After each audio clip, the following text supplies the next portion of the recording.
అన్నయ్యడండి. ఊరంతా వెతికాను, ఎక్కడ కనిపించలేదు. కనిపించలేదా? అసలు జైలు నుంచి విడుదలయ్యాడా? అయ్యాను. నేను విడుదలవటమే కాదమ్మా, చట్టం గొడుగులో న్యాయం ముసుగులో బందీగా ఉన్న ఈ వ్యవస్థకు గుణపాఠం చెప్పబోతున్నాను.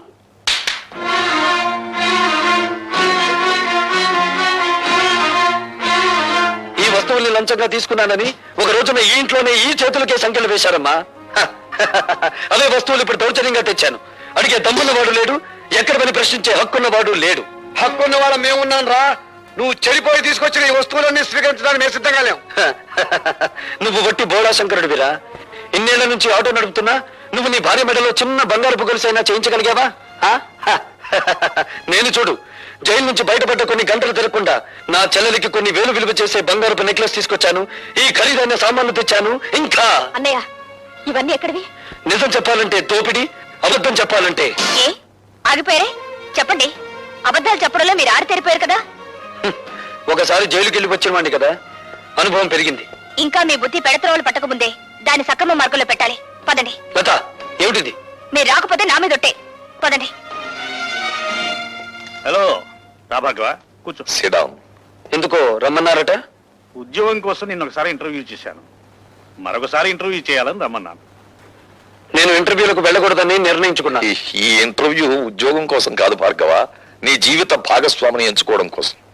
అంటే మా అన్నయ్య కూతురు లతను నీకిచ్చి వివాహం చేయాలని పెద్దలు నిర్ణయించారు. ఈ పెళ్లికి భార్గవ ఇష్టపడటం లేదు. భార్గవ, నీ సమాధానం అనాలోచితంగానో ఆవేశంగానో చెప్పింది కాదు.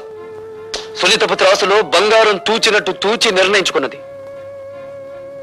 భార్గవ, నువ్వు తీసుకున్న నిర్ణయానికి నీ బంగారు భవిష్యత్తు ఏమవుతుందో ఆలోచించావా?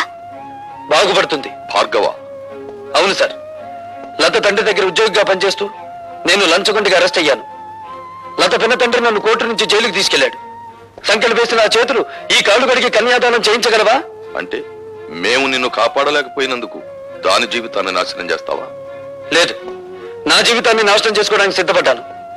నేను ఎక్కి వెళ్లాలనుకున్నది పూలరథమైతే లతను నిస్సందేహంగా నాతో తీసుకెళ్లేవాడిని.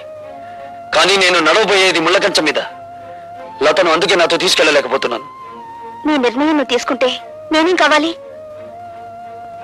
మరో మనిషిని పెళ్లి చేసుకో. మరో మనిషిని పెళ్లి చేసుకోవాలా? ఎంత తేలిక అన్నావు భార్గవ. నువ్వు నా శ్రేయస్ కోరే చెప్తున్నావా? నీ శ్రేయస్సు కోరుకోకపోతే వెంటనే నేను పెళ్లి చేసుకునేవాడిని. నిన్ను నీ ఆస్తిని ఇష్టం వచ్చినంత వరకు అనుభవించి నా దారిని నేను వెళ్లి కసి తీర్చుకునేవాడిని. ఎవరి మీద నీ కసి? సమాజం అంటూ ఉంటే నేను అందులో భాగస్తుణ్ణి, సంఘం అంటూ ఉంటే నేను అందులో ఒకణ్ణి. అందుకే వ్యక్తిగతమైన కక్ష పెంచుకున్నాను. నా భవిష్యత్తుని, నా తండ్రి ప్రగతిని నాశనం చేసిన ఆ రాజశేఖరం మీద పగ తీర్చుకుంటాను. పగ తీర్చుకుంటే ఏమొస్తుంది? పెళ్లి చేసుకుంటే ఏమొస్తుంది? భార్య, కాపురం, బిడ్డలు, జీవితం, సుఖ సంతోషాలు. ఇవన్నీ నిజమైతే మీరెందుకు పెళ్లి చేసుకోలేదు? తడుముకోవద్దు. తడుముకున్నా మీకు సమాధానం దొరకదు మిస్టర్ ప్రతాపరావు. పెళ్లి చేసుకుంటే మనిషికి శారీరక విశ్రాంతి లభిస్తుంది, పగ తీర్చుకుంటే మానసిక విశ్రాంతి లభిస్తుంది. మిస్టర్ భార్గవ, రాజశేఖరం చనిపోతే అతని కుటుంబమే నష్టపోతుంది. కానీ నీలాంటి అభ్యుదయవాది చెడిపోతే సమాజం నష్టపోతుంది. సమాజానికి అవసరమయ్యే నీలాంటి వ్యక్తులు దేశ ప్రగతికి అడ్డుపడకూడదు. ఇప్పుడు నాకు దేశం కంటే ముందు తండ్రి ఆత్మశాంతి ముఖ్యం. దానికోసం ఏదైనా చేస్తాను. అదే ఆఖరి మాట. కొత్త జీవితానికి మొదటి మాట.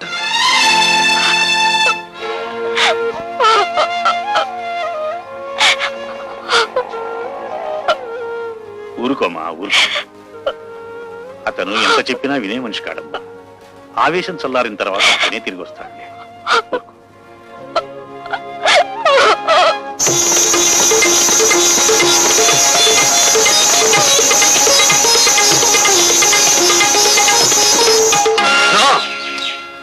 ఆనందానికి ఆనకట్ట వేయకు, సంగీతానికి సంకెళ్ళు వేయకు, పల్లవి రాకముందే పాటను మింగేయకు.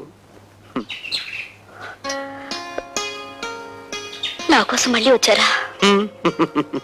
నన్ను రప్పించిన నీ అందానికి నా జోహార్లు.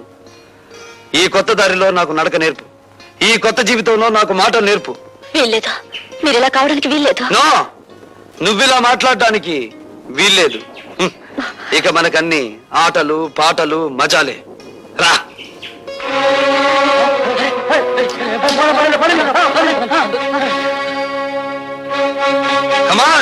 డాన్స్ చేసే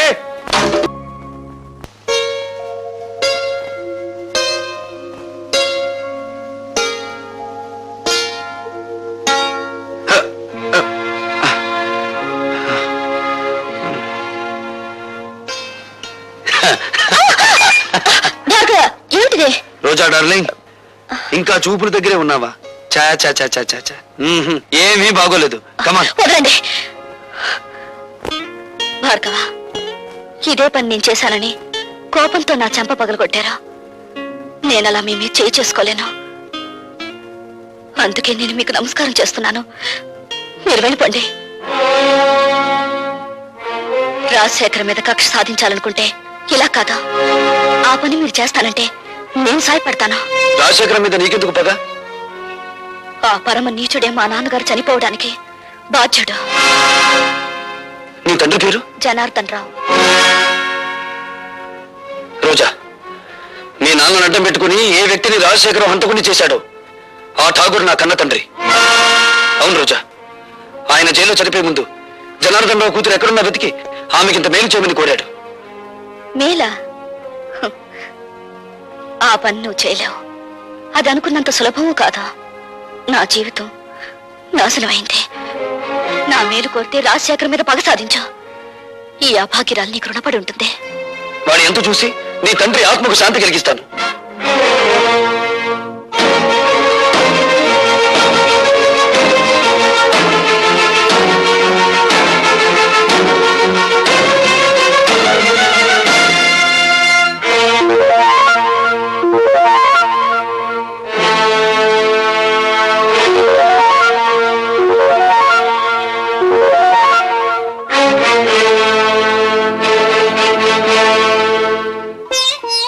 ఈ ఇంటికి మగవాళ్లే గాని ఆడవాళ్లు రారే.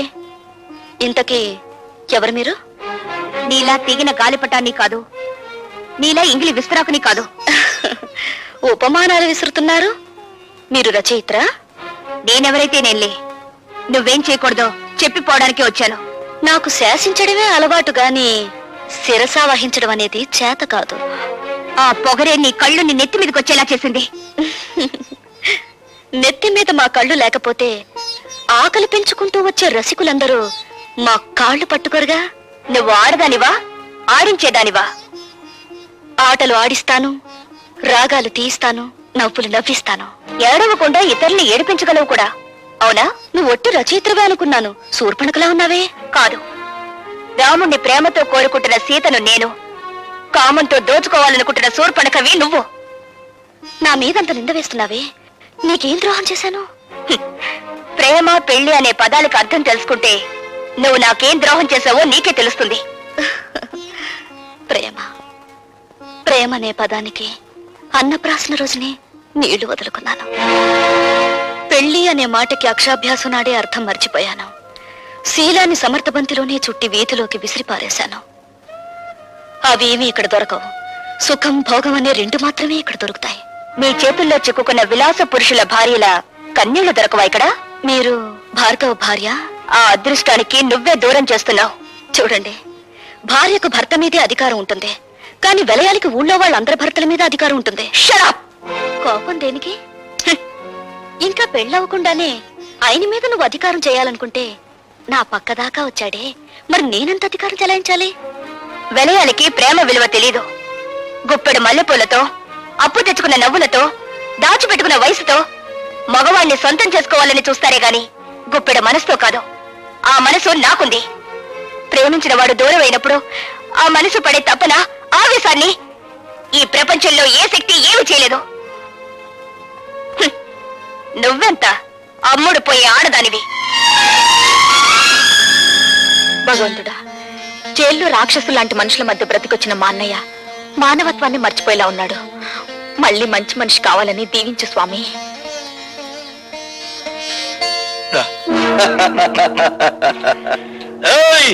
భార్గవ్ గారు బాగుపడాలని కోరుకుంటున్నారా? ఆయన మేం బాగు చేస్తాం. ఏడున్నాడో కొంచెం వివరంగా చెప్పండి. ఎవరు మీరు? ఖాళీగా ఉన్నప్పుడు కళ్ళు, రెచ్చిపోయినప్పుడు రక్తం తాగేవాళ్ళం. అంతేకాదు, శీలాలు దయటం మా హాబీ. ఒళ్ళగా ఉంది. చూడు, భార్గవ్ ఎక్కడున్నాడో చెబితే నష్టపోయేది మీరే. చోటలా సవట్లంటున్నాడు అన్నాడా? బ్యాటరీ మంచి పవర్ లో ఉన్నట్టుంది. కొడుకుని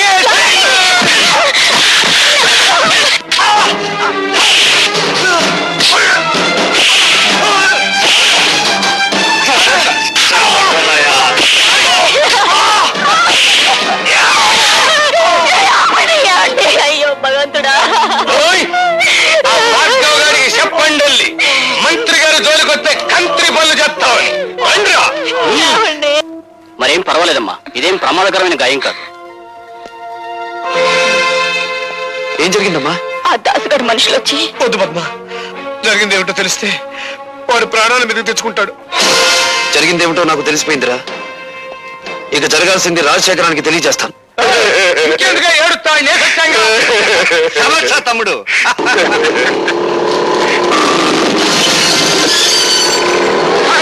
వాడు పోట్లకి ఎత్తాక బుసలు కొట్టుకుంటూ వచ్చేస్తున్నాడు. దాసు, వాడు లోపలికి రాకుండా ఒళ్ళు హోలంచే తమ్ముడు.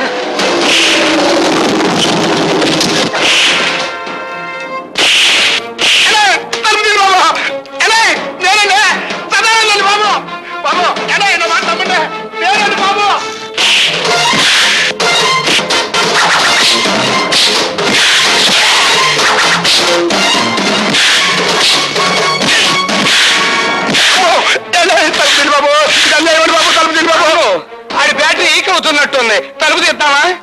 తలుపు తీస్తే అనవసరంగా భార్గవ్ గారిని మనం చంపాల్సి వస్తుంది. శవ రాజకీయమా?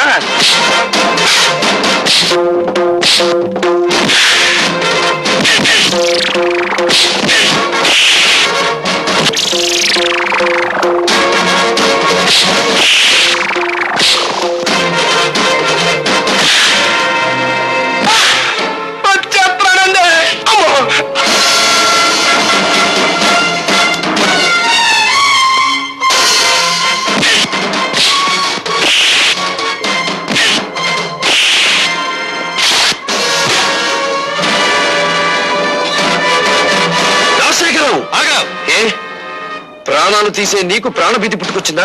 తుపాకీ చేత పట్టావు. ఇది ప్రాణభీతి కాదు, ప్రాణాలను తీసే రాజనీతి. నా ప్రాణాలు తీయడానికి నీ దమ్ములు, నీ ఇన్నపెట్టిలో ఉన్న సొమ్ములు చాలవురా. ఒరేయ్, నా తల్లి శ్మశానంలో పిడికెడు బూడిదగా మారడానికి కారణం నువ్వు. నా తండ్రి నా కళ్ళ ముందే రక్తపు మడుగులో కళ్ళు మీయడానికి కారణం నువ్వు. నాకు మిగిలిన ఒక్క ఆత్మీయుడు శంకరం.